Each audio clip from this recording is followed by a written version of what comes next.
Hello France. Modi ji, Modi ji आपने प्रधान का इस्तीफा लिया, उसको बर्खास्त किया।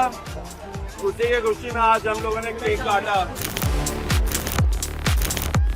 लेकिन किसी भी निर्वाचित प्रधानमंत्री के पद की गरिमा का सम्मान करना मेरा ख्याल से हम सबका दायित्व है।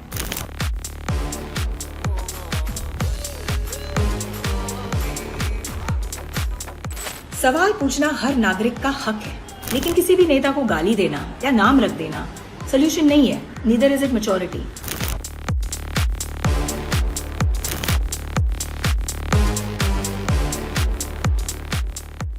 The students won. The education minister resigned. The protest ended. But now an entirely new debate has taken over. Not about the demands, not about the victory, but about the language. Hello France. Modi ji, Modi ji आपने प्रधान का इस्तीफा लिया, उसको बर्खास्त किया। उसी की खुशी में आज हम लोगों ने केक काटा। The slogans, the memes, the jokes, and whether India's Gen Z crossed the line while taking those in power. Several Bollywood celebrities have now entered the conversation. Some are praising the courage of the students, others are questioning the words they chose. So, where does free speech end and where does disrespect begin? Well, throughout the month-long protest, Jantar Mantar became more than just a protest site. It became Gen Z's internet brought to life. Placards, viral memes, creative slogans, political jokes, and yes, at times, abusive language too. The movement embraced internet humor in a way rarely seen in Indian protests. Prime Minister Narendra Modi's late-night Instagram videos, his switch from Mitro to Friends, his selfie-style camera angle all became meme templates almost overnight. Users joked he had finally realized Gen Z doesn't watch television. Others reviewed his lighting, his camera framing, even his skincare routine, as though he were a lifestyle influencer. The opening word, Friends, soon became one of the biggest meme formats of the movement. Parody videos appeared across social media with youngsters replying, "We are not friends."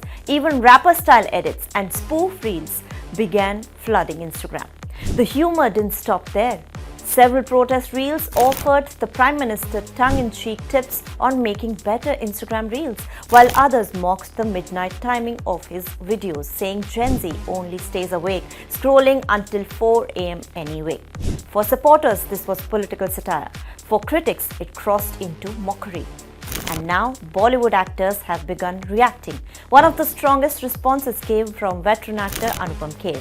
While congratulating students on achieving their objective, he expressed disappointment over the abusive language directed at Prime Minister Narendra Modi. According to Kher, democracy welcomes disagreement, but respectful language is what keeps democracy beautiful. He also cautioned students not to let political interests hijack a movement that originally belonged to them. लेकिन किसी भी निर्वाचित प्रधानमंत्री के पद की गरिमा का सम्मान करना मेरा ख्याल से हम सबका दायित्व है। Actor Isha Kopikar echoed similar concerns. While acknowledging that students have every democratic right to protest, she appealed to young people to maintain civility during public demonstrations. According to her, there is difference between expressing dissent and normalizing abusive rhetoric. सवाल पूछना हर नागरिक का हक है, लेकिन किसी भी नेता को गाली देना या नाम रख देना सोल्यूशन नहीं है। Neither is it maturity. Actor BJP MP Kangana Ranaut, meanwhile, went much further. She described several protest reels as puke-inducing, calling the language ugly and crass. Kangana questioned the behavior of many protesters, criticized those proudly calling themselves cockroaches, and even labeled a section of Gen Z generation gutter. Her remarks immediately triggered another round of heated debate online.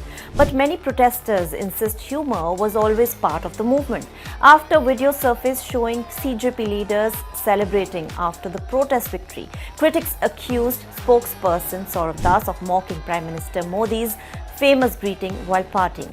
Asked about the criticism, Das responded, "Narendra Modi is not God. This is a democracy. Learn to take jokes." His statement has since become another flashpoint in the ongoing debate. Meanwhile, the online battle has also taken another turn.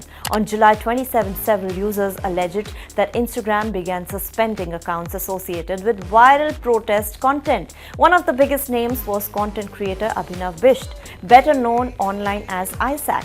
His account had exploded from just a few thousand followers to nearly 7 lakh after posting protest reels that collectively crossed hundreds of millions of views. Soon after, his Instagram account was suspended. Meta has not officially stated whether the suspension was directly linked to the protest-related content, but hashtags demanding his return quickly began trending online.